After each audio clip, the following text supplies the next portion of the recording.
Hi, good morning. It's the 1st of April and it's start of week 7, yes. And welcome to my home language FET and SP students. We continue. This is distance learning and we do it remotely, so work goes on. There's no lockdown here. As you can see, we are coming to the end of Unit 2. This is the last section for Unit 2. Next week, we are starting with Unit 3, which goes on to reading the novel and other kinds of language exercises. And today, we're going to look at listening and speaking resources. So if you're doing the lesson plan for Assignment 2, resources as well as rubrics, etc., or part of it, so this is quite an important resource type of designed for you if you're interested in including it in your lesson plan. So I'm saying thank you for listening and hope you enjoy it. Let's see how it goes. Again, for those of you who know the slide, you can just go on to the next slide. But for the newies, especially the late registrations, please note the following when emailing me. I have now got 141 students in 4 different courses. So although I'd love to know you exactly what you're taking, whenever I see your name, I actually don't. And then I have to plow through all my classes to try and find out where you are. And if you've got 141 students and doing this all the time, it takes quite a bit of time. So because of that, I need you in your subject line of the email to always give me TEFF or TEHF, whichever you are, S or FET, so that I know exactly who you are and I know where to find you.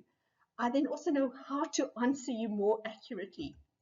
So always give a descriptive heading. So you'll start at your specialization and you'll say week 5 and whatever the issue is, or week 4 assignment, whatever it is, so I know exactly what you're talking about.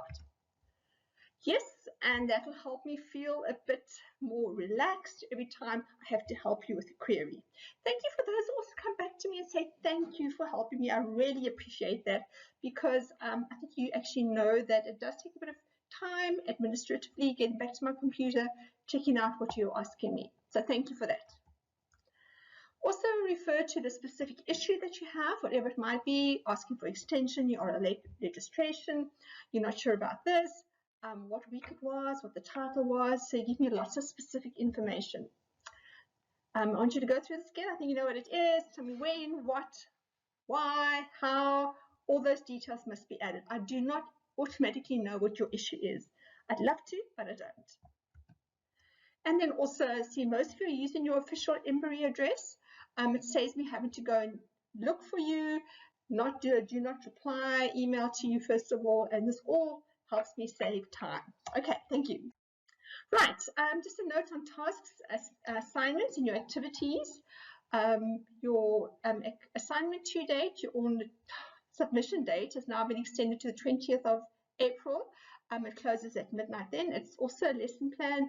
Yes, even if you haven't been on Teaching Prac, you have to do it, okay? So don't say I can't do it because I haven't been on Teaching Prac, it doesn't matter.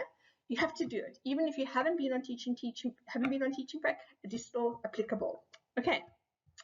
Right, it is also has to be submitted by Turnitin, and this has been enabled for you so you can actually see your percentages. I've also enabled it for assignment 1, so you should be able to see your percentages as well. Please, I'm going to have the stipulation, if it's more than 20%, you will lose marks because that means that's our boundary for the orange line, the caution. If it goes over 20%, it becomes orange. So let's keep it under, which is the green. That's the go. It's the good. Okay. Please, another thing is you can't just submit the same assignment for FET and for SP. They just are not the same lesson plans. You would not have a lesson plan that you teach in grade 12 class and the same lesson plan for grade 8. They will be different. So don't submit the same lesson plans. They could be the same topic, but your approach will be very different. This is your assignment. It has been uploaded. I think uploaded in week 6. You're going to have to choose something for your from a language class that you're going to actually use as your lesson plan. The whole thing is going to be looking really at assessment and rubric design, as well as how you're going to use an inductive teaching approach. Inductive just means it's discovering. So you're going to try and give them a topic which they have to go and discover something about. They must go and find out. Whereas deductive means you're going to tell them what it's all about. So it's very teacher-centered. Inductive is more learner-centered, and they must go and find out. And my example is here, texting causes accidents. And then they would have to go and research it, find examples of where texting has, why people text, what happens if they don't text, all these kinds of things they can go and find out about the topic. So they are going to find out more about it. Then you're going to have your assessment, your resources, everything else listed. It's all there for you and has been uploaded already on ECI. Okay, enjoy it. Before we start, let's just check out what's happening with our assignments and activities profiles. You'll see that I've got the quiz 1 to 6 on the spreadsheet. I've taken out the CAPS documents, but I have included the case study for week 5, as well as the listening speaking task for week 6. It has increased in black, although there is still a lot of red around. I'm not too sure why the SP quiz 1 reflection is so low. I've opened up all the online tracking quizzes to tonight, 12 midnight. All right, so there's no reason why you can't write a short paragraph about yourself quickly to introduce yourself. The FETs have come up quite nicely right up to the end of quiz 3, and then quiz 4, 5, and 6, it seems to taper down, but I know you've still got till midnight, so I'm sure my reds are going to turn to black now. I'm still quite unsure why there's so many assignment 1s not completed. Only 31 of the 51, 20 people haven't completed assignment 1 for SP, and at least 12 of you for FET. So I'm not too sure. I know there are late registrations. I know I have extended some due dates till the 20th of April, but there are still many people I haven't interacted with at all who have not come back to me. So there is a bit of a reason why I'm still feeling the sad face and disappointed. I think it's disappointed. And I'm hoping that when I chat to you again, it's going to be a nice happy face again. Remember, I'm marking now, so today is cut-off day for quite a bit of work, and then we move on. Let's get that work done. Please don't relax too much. Remember, the 20th of April, assignment 2 is due. Next week is Moodle, but it is a little assignment as well. So let's get on with today's lesson, our learning events. Right, so this is Unit 2. As I said, we've come to a close today. We've looked at setting up and preparing oral and listening classes. We've looked at the communicative teaching approach. We've looked at rubrics and how we assess. And today we're going to look at creating effective and appropriate resources just for listening and speaking again. So we're still on the listening and speaking theme. From next week, we're going to go on to the reading, and then we get on to literature as well. So we're finishing off listening and speaking this week. Ferreira 8, I think, looks at listening, and Ferreira 9 looks at speaking, or vice versa. I'm not too sure. This is your book, your go-to book. I know some of you are late registrations, haven't got the book yet. Hope it comes soon. It's a great book to have, okay? I think after lockdown, you told me it was going to be there. Right, let's look at what CAPS says about listening. That's what the document says. It says we have to integrate listening to all our lessons. And remember that even if you're asking a question or you're reading or something, listening is implicit there. They will have to listen to you. If someone's talking, they are listening. So there should always be listening somewhere happening in the class. Intensive listening is when you're listening for details, very careful listening. You've got to pay close attention. Whereas, and also when you're interacting with listening materials, when you've really got to listen very carefully, we're going to look at a few of those today. But global listening is where someone is doing something, you're trying to get a general idea of what's actually happening. The teacher might be telling you something generally about something, you're trying to get some kind of idea about what she's speaking or he's speaking about. This is from the CAPS document. Again, remember we've done this previously, that part of the listening process, we're going to look at pre-listening tasks, then the during listening tasks, and finally the post-listening tasks. So you can divide this into 3 sessions. So if you're doing a lesson plan on listening, try and have these 3 sections in your lesson plan so you can do something with each of them and develop your lesson like that.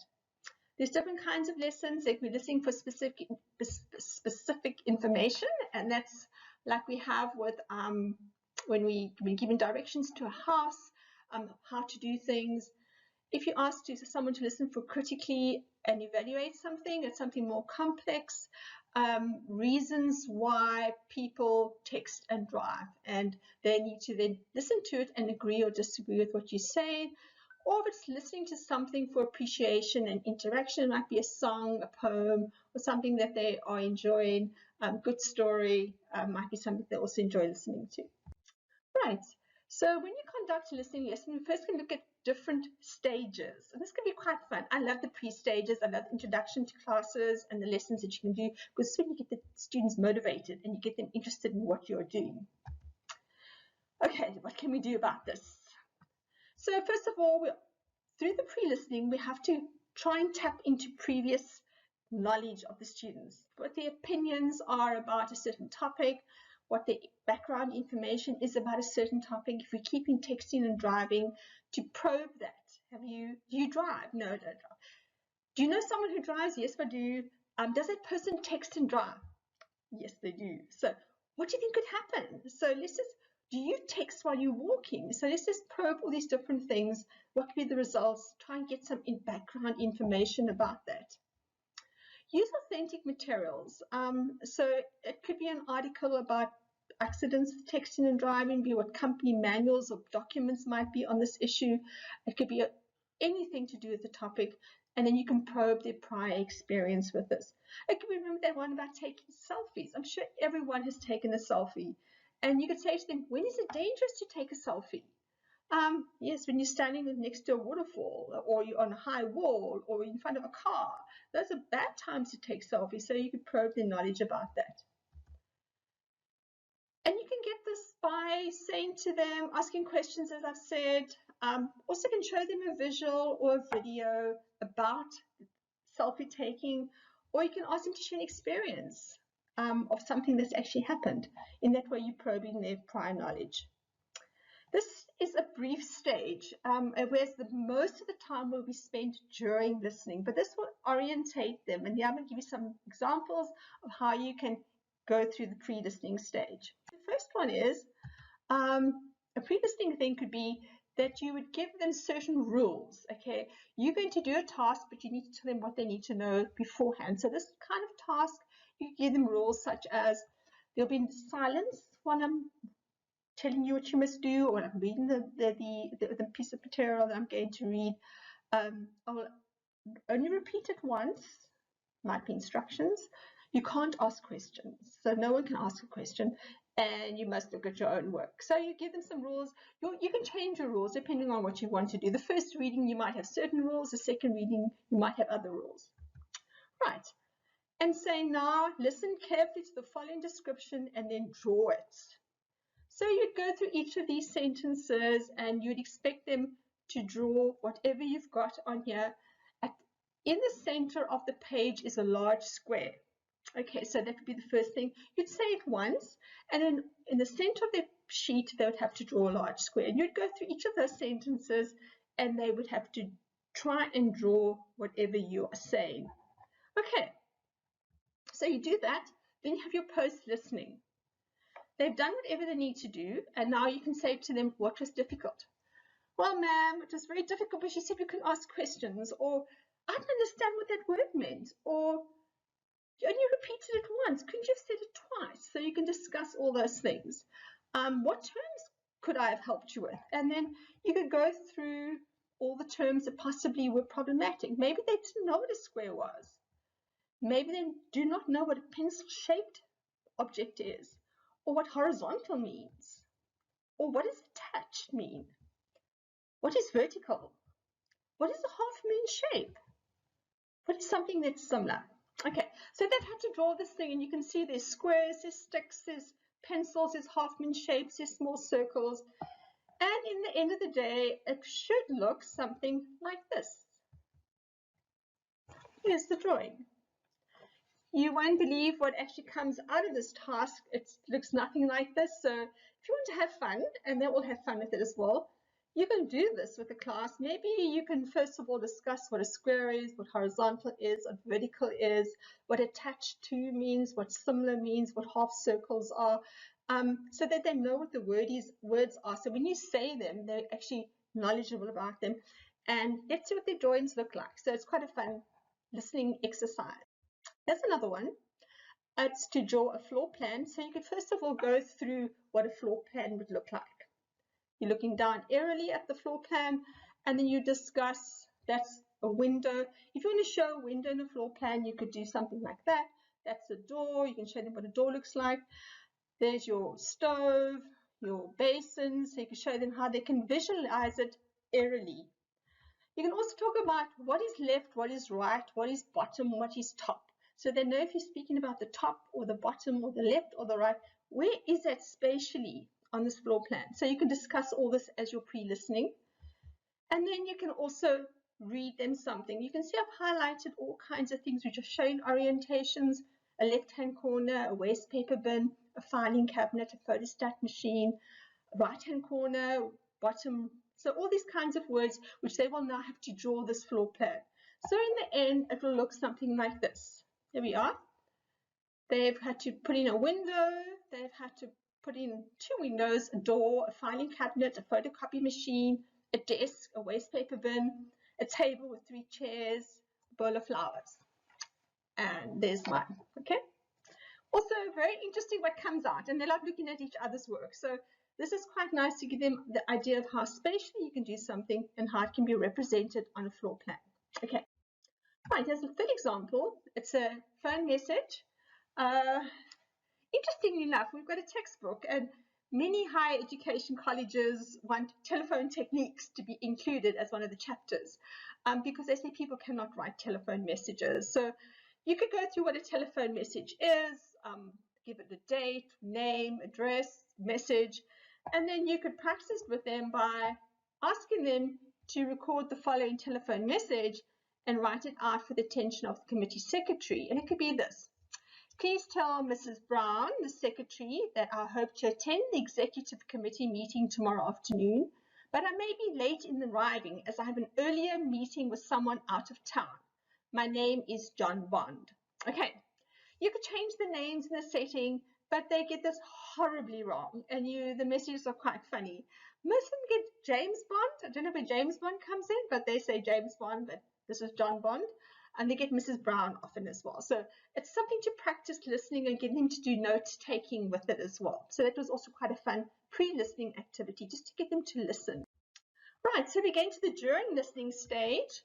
This is when we start engaging with the listening material. The material could be read once or twice, depending on the task and the proficiency levels of your students.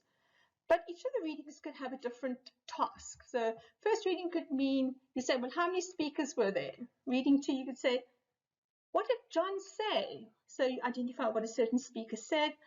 And then so reading 3, you could identify phrases which depict emotions, actions, different kinds of vocab exercises. Then you could listen to sections in pairs, and you could say, okay, now, you look at paragraph 1, 2, 3, 4, and you predict what's going to happen after you've listened to that, and you give your responses to that. Motivate them also with activities like true or false. So you've done the reading exercise, and then you're going to say, is that true or false? Okay. Right, this is the 4th example of a YouTube video that you can use for the during listening stage. It's quite nice because this one's also linked to speaking, and it's entitled How to Have a Deep Voice. And I've got the link down on the page. You'll be able to look at it as well if you want to use it. So she gives us certain exercises we can do to have a good deep voice, breathing exercises, speaking exercises. So no one needs to have a horrible voice. We can all have beautiful voices if we do these exercises. From a task like this, you can have a quiz.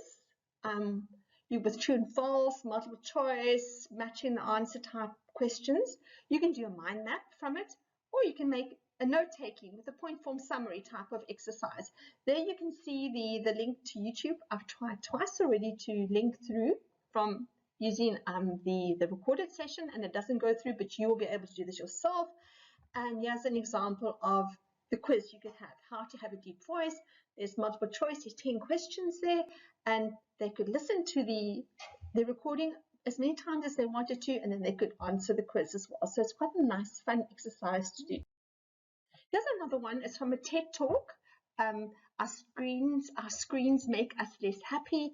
It's a wonderful TED Talk on what the effect of screen time, especially screen time that doesn't stop, like WhatsApp or Facebook, who's got no end, does not make us more happy as much as we think we do. It takes away from special times and others. So if you take them through this, they can use this basic outline. I've got main headings on there, or they could create their own sections of the mind map, and then they could add on to the mind map what Steve Jobs said. Interestingly, he said his kids weren't allowed to have screens right till grade 10, I think it was. He speaks about the world of school, which also has no screens. So you think about this in our environment today and what our screens are doing to us. And yeah, you are listening to a screen as well. So quite a nice little outline, and you've given them the main topics and they could do their mind map from that. Another example, I'm actually also a geography teacher. So I'm fascinated by meteorology and geology and astronomy, and so when solar eclipses come along, I'm all agog. This happened when I was teaching in the UAE. I think it was 2017. They had a solar eclipse there, and this TED Talk is about you owe it to yourself to experience a total solar eclipse, and I would love to do that. I haven't properly as yet. So as you're pre-listening, you could take them through certain visuals, because maybe many students do not really know what a total solar eclipse is. You're speaking to them about the moon covering the sun and so on, or the visuals. There is the path of the sun across the moon, or the moon across the sun.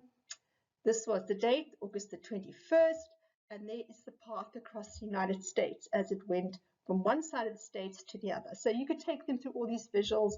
You could go through all the words that are actually going to be used in the TED Talk, from a partial solar eclipse to a total solar eclipse. If you're a geography teacher, you can do this as well. The wreath, the crescent, the stars and the planets, the eclipse evangelist, all these terms that come up, which they might have difficulty with. This might be a bit, not for a grade 8 or 9, but maybe for more FET type students. Right. And then afterwards, they could do a point form summary, give them the main headings, and they could complete this from watching the TED Talk. Or they could do a mind map with a point form summary using this type of system. You can give them the outline, and you can put the dates in it, and they can also again fill in what they need to fill in from that to complete the point form summary.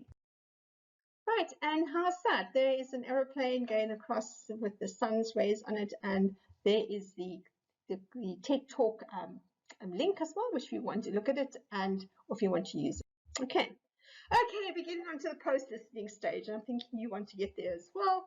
So repeat text reading before you start discussing answers. So before you go straight into discuss the answers, first read the text again. First listen to the TED Talk again. First do something again, so they are orientated again and they're thinking about their answers. Then you can discuss answers. Don't do it cold. Okay.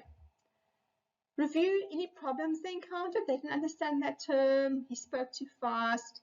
Just too complex. Was too easy. Whatever the issues were. And then you have a task. You don't leave it at that. You end with a task.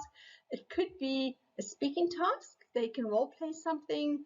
They can provide a personal response to the topic. Something that's involved them relating something. Or it can be a writing task. They can explain a few quotations. They could complete the point form summary. They could predict an ending. They could predict a different ending. They could make a recommendation, anything like that. But you give them some kind of tangible task to complete the listening exercise. Okay. Right, so conducting a listening class, again, as I said at the beginning, you should have listening episodes exploited in your classroom. It should be happening all the time. Questioning them, get them to listen, get them to relate things. Encouraging them to interact with others, to work in pairs. They have to listen to their friends or in groups. So exploit these situations in the classroom. understand and respond to what people are saying, so they can show that.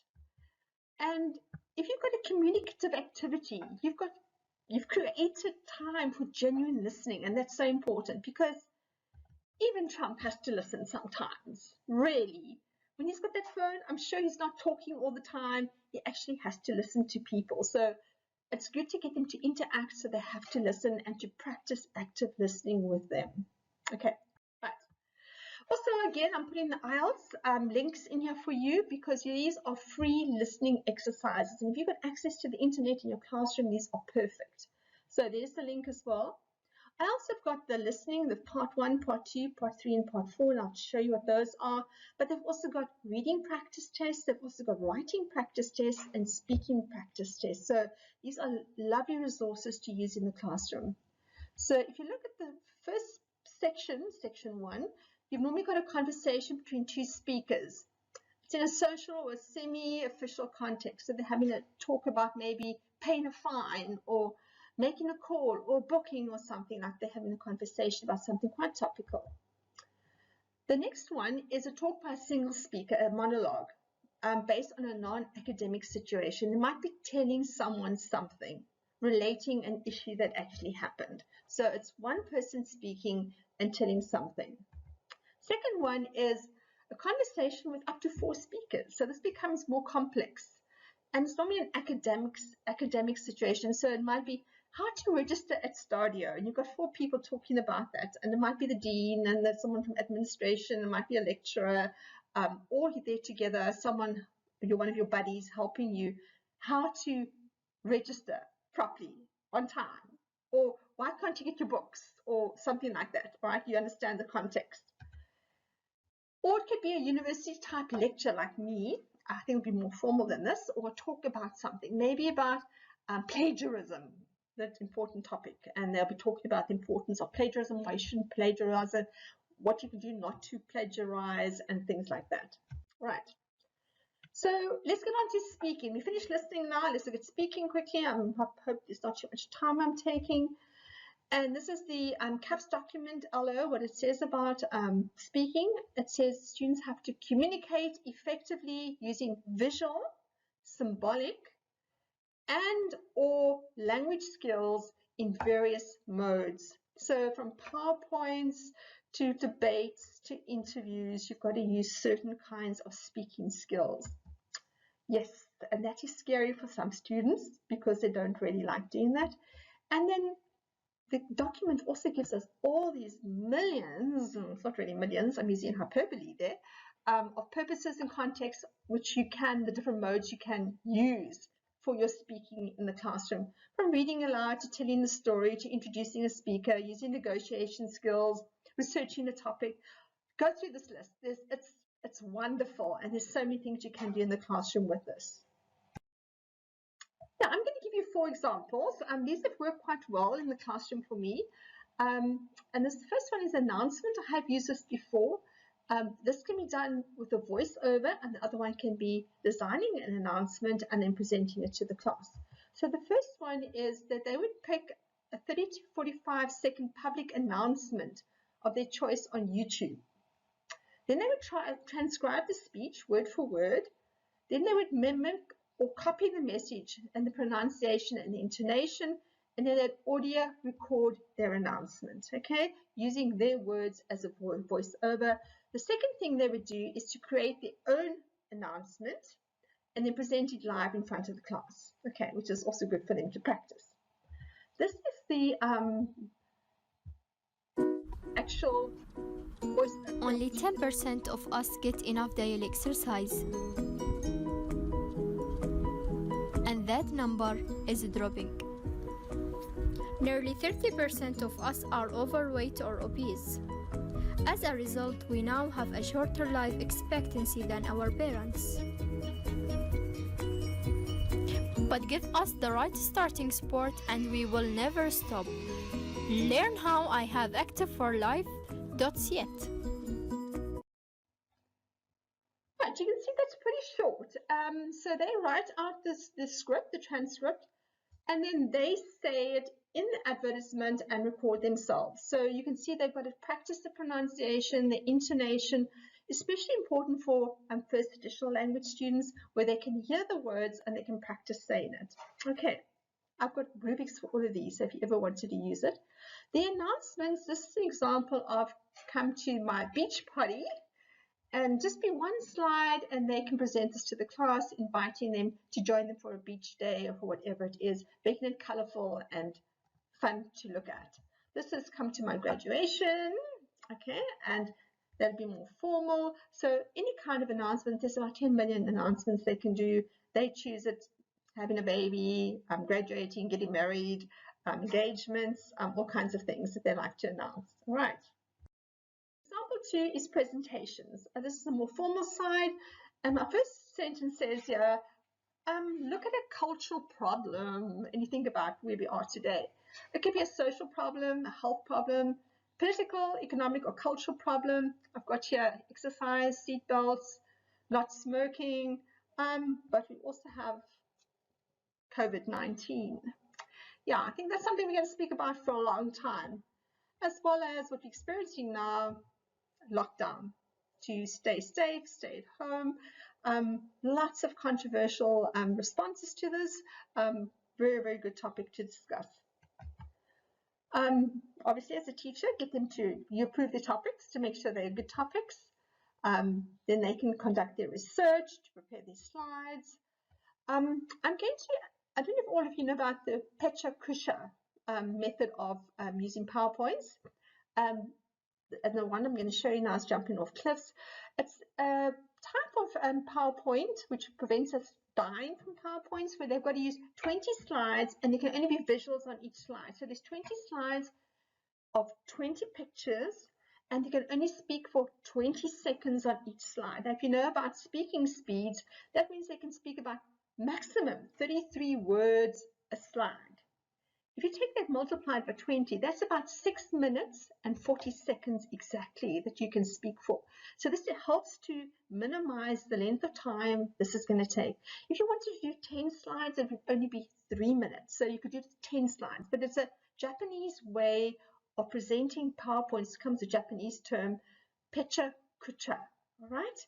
And this is an example which someone uses for the novel topic of jumping off cliffs. The link is also here, which you can look at. There she is starting a presentation, and as you can see, each of the slides is just a picture. You might insert some text on it. She says how to jump off a cliff. And there she goes through different pictures. This is what she does. She jumps off cliffs. And there you can see the parachute right at the top there, and she's going to explain how to do it. No flaying, that means don't flap your hands before you go, lean forward. Quite dangerous, I think. And parachute pointing away from the wall, otherwise it could be quite critical. So quite a nice way to do a presentation. And the thing is that there's no text on the actual slides. Students don't read it. They have to speak it. So this makes it a way to encourage them to actually speak and not be reliant on notes and text. And there, I've got all the links in there. So if you want to go and listen to her talk, the Pecha-Kusha slideshow, you can actually do that as well. Right, another example is interviews. Yes, you can decide on the person that you want to interview. It could be one person or many people you want to interview. Then you can prepare questions that you want to ask in consultation with your teacher. Then you conduct the interview, record it, as I said, with one person or more than one person. Here's examples of how your questionnaire can look. You can have obviously 5 topics. One is and I've said two questions per topic, so that could be 10 questions. So you could have an introduction, then the experience, the advantage of, disadvantage of, recommendations. Again, if you think about COVID-19 and our frontline workers, you could say, introduction, why do you do this? What do you get out of it? What has been your experience? What have been the advantages of masks? What are the disadvantages of not sanitizing? What are your recommendations? You can include open and closed questions. Open question is giving them a chance to really explain what they're talking about. It's normally like a what, when, why question, whereas a closed question is like a yes and no. Do you like what you're doing? Yes or no. All right. If you have got a closed question, also have a probing question. Why did you say no, or why did you say yes? So you can go into the whole thing of interviewing, maybe also an FET type classroom, but maybe grade 8s and grade 9s who do this quite effectively. This was one of my students in the UAE. She went and spoke to a nurse in the hospital. Let's see how she put this together. We videotaped it.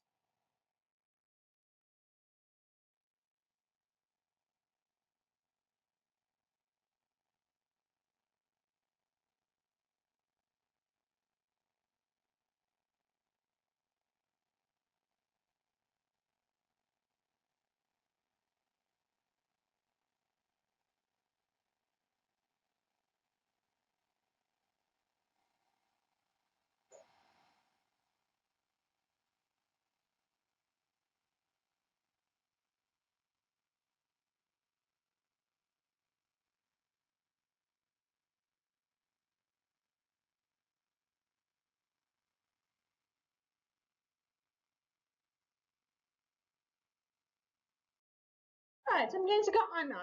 But if you want to go and watch it again, you can. All right. That was Mariam, and she went to the hospital and she interviewed, I think it was a nurse or a doctor, and she had her questions all prepared. She's not a first mother tongue speaker. She is a first additional language speaker, and she's in higher education. But I'm sure all students could do this. The next one is a debate type topic, which is also part of the list from the CAPS document. In groups, pick your topic, controversial, because that's what you're going to debate. It could be something that you agree or disagree with. Research the facts to support what you're going to say. If you're going to say you must text while driving or you mustn't text while driving, you must have facts to support what you are saying. You should speak for only 2 minutes, and you could have your note cards with you. And these are some of the topics I had that were quite successful in the classroom. Texting results in poor language proficiency, and you could have someone who says texting doesn't or texting does with their facts. Bullies stimulate self-development. You can imagine how controversial that can be. Early marriages are good or bad for personal development. A lot of my students were marrying quite young, so to think about, does marrying young, is it good for your self-development or is it not? Interesting topic. Another topic is grades can't measure student intelligence and performance. Or do grades measure intelligence and performance? So another controversial topic. Or how's this? All mothers should not be obliged to stay at home and care for their children. Or maybe mothers should be obliged. So these are all kinds of very interesting topics that students can select, and I've got about 50 of those topics, and they normally go through it and choose their own topics, and then in their teams they actually get the debate going, which has always been very fascinating. Right, tips for teachers to get learners talking. I think learners love talking, but when they have to talk officially, then they're sometimes a bit shy. So have your regular times. You can discuss current news events, different topics that are happening. There's just so much happening at the moment with the Olympic Games, with the coronavirus, with the lockdown. So online learning, here's another thing. We're still going on with this, but these are things that you can discuss. Give them a chance to speak back or to report to the class on cultural events, sporting events, community events, things that they've been taking part in, dancing competitions, singing competitions, other events. So give them a chance to actually speak in the class about that. Talk about music, sport, any hobbies they may have. I think dancing, I think students will love to speak about music. They're all passionate about music. Explain what they're good at. If they're artistic, let them draw. Get them to speak about what they enjoy. Otherwise, popular TV series, movies, books, they can chat about those. Give directions on how to get their homes to different places, things they did overseas. Interesting one is the talking stick. I don't even have a stick. You have something like this. Okay, you choose the topic. Say the topic is, let me think of something. Social media is a good tool to interact with family. Okay, so you say, Okay, I'm going to speak about social media, and it's the best way to speak to family, because on WhatsApp I can access my daughter just by sending her a message or a voicemail, and then you pass the stick on to the next person and they must continue with the topic. And they might say, no, it's not actually good because it takes up too much of my time and I don't do my work. Okay, so you pass the stick around on a certain topic and you all talk about it. Okay, otherwise magazines, newspapers, they can give a whole pile in your classroom. Newspapers, they must choose an article and they must relate an interesting article to the class. Get community members to come in and chat to the students, and then ask the students. They have to ask questions and then answer questions as well. So these are ways to get them to talk in authentic, real situations. Right, and some more tips. Make your classroom a place where they can speak openly and confidently. I'm coming back to question and the effective filter. If students are scared, they're not going to want to talk. They mustn't feel embarrassed that people are going to laugh at them if they say anything. They must be confident, even if they might make a mistake, it's fine. They are speaking, they will gain confidence as they practice more and more. Let them construct their own meanings and give them opportunities to support their own ideas. What do you feel about this?